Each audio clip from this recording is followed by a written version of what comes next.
Yaël Braun-Pivet qui présidera, bonjour, demain la séance pour le discours de politique générale du Premier ministre. Alors, c'est toujours un moment agité. Est-ce que vous pensez que demain sera encore plus agité que d'habitude, vu les circonstances ? En tout cas, c'est un moment qui est extrêmement attendu par les Français, attendu par les parlementaires, parce que le gouvernement est responsable devant le Parlement. Il est important que le Premier ministre nouvellement nommé vienne présenter son gouvernement et présenter sa feuille de route aux parlementaires. Donc effectivement, ce moment risque d'être probablement tendu parce que, comme vous le savez, ça n'a échappé à personne. Certains contestent jusqu'à sa nomination même. Mais en tout cas, moi, je suis sereine. Cette Assemblée, elle représente les Français.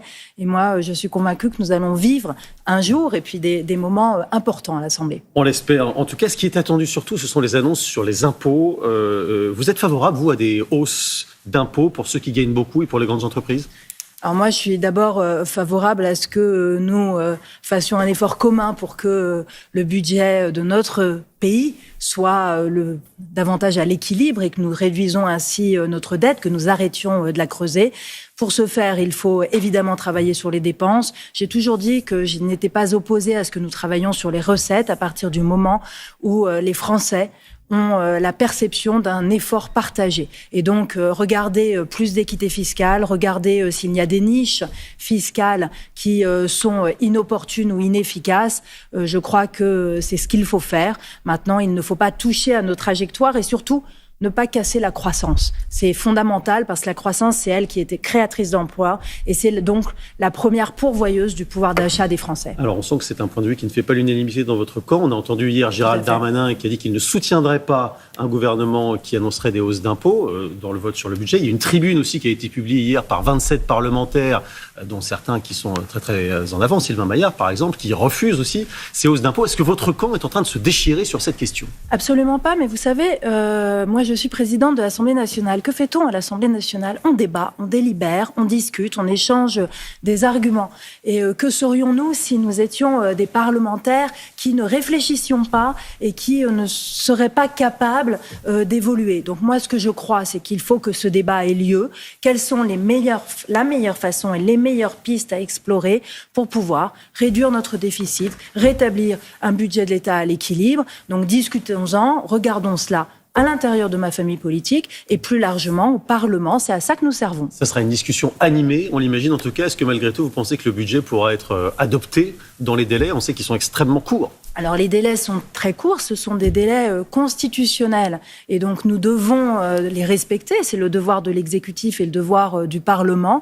Donc moi j'espère que nous pourrons suffisamment discuter, échanger pour pouvoir le voter. Après c'est la mission du gouvernement de pouvoir présenter un budget qui puisse être voté par les parlementaires. En tout cas, le Parlement est au travail. Vous avez vu, la Commission des finances est réunie à un certain nombre de reprises. Nous sommes là, nous sommes présents et nous regarderons cela très attentivement. On attend aussi des annonces demain sur des questions de sécurité, les questions d'immigration aussi, sécurité après ce qui s'est passé, évidemment, le drame du meurtre de Philippine. La question du suivi judiciaire est évidemment posée après ce qui s'est passé. Vous avez sans doute vu cette lettre qui a été envoyée à la presse par la première victime du suspect du meurtre de Philippine. Elle demande un certain nombre de choses sur le suivi judiciaire. Elle demande notamment la mise en place d'une commission d'enquête parlementaire sur la récidive. Y êtes-vous favorable ?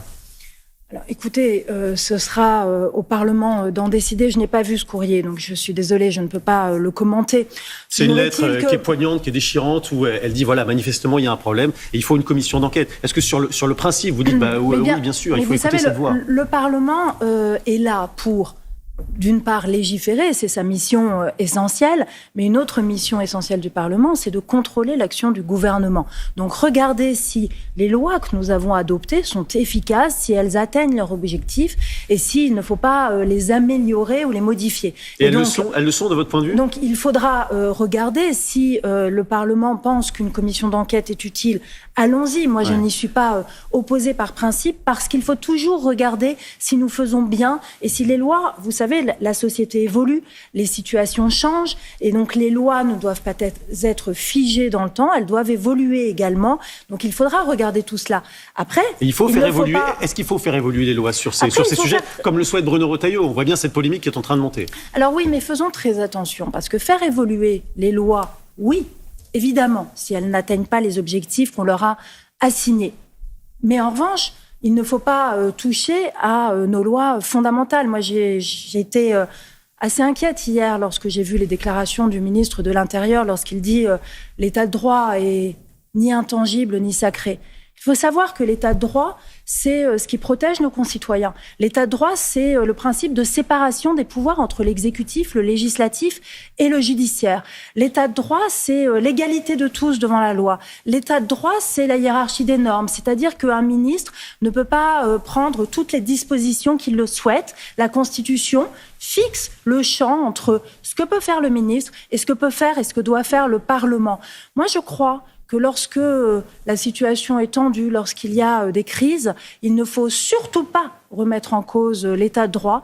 L'état de droit, c'est ce qui protège notre démocratie, c'est ce qui protège tous les citoyens de notre pays. Soyons extrêmement respectueux de notre cadre. Ce n'est vraiment pas le moment de tout chambouler. C'est une mise en garde que vous portez devant le ministre de l'Intérieur, Bruno Retailleau, qui a expliqué qu'il souhaitait passer par la voie réglementaire si, effectivement, les textes sont susceptibles de ne pas passer au Parlement. Il essaie de vous contourner, il essaie de passer en force. Ça n'est pas une mise en garde. Je suis présidente de l'Assemblée nationale et j'entends que l'Assemblée que je préside, les représentants de la nation qui y siègent, soient respectés dans l'entièreté de leurs prérogatives parce que, à nouveau, c'est ce qui protège les citoyens, chaque citoyen, vous, moi, nos enfants. Et donc, j'entends bien que le ministre de l'Intérieur Il y a aussi des citoyens qui ne se sentent pas protégés face aux délinquants. C'est ce qu'a révélé aussi ce terrible drame de la mort de Philippine. Vous savez, renforçons notre arsenal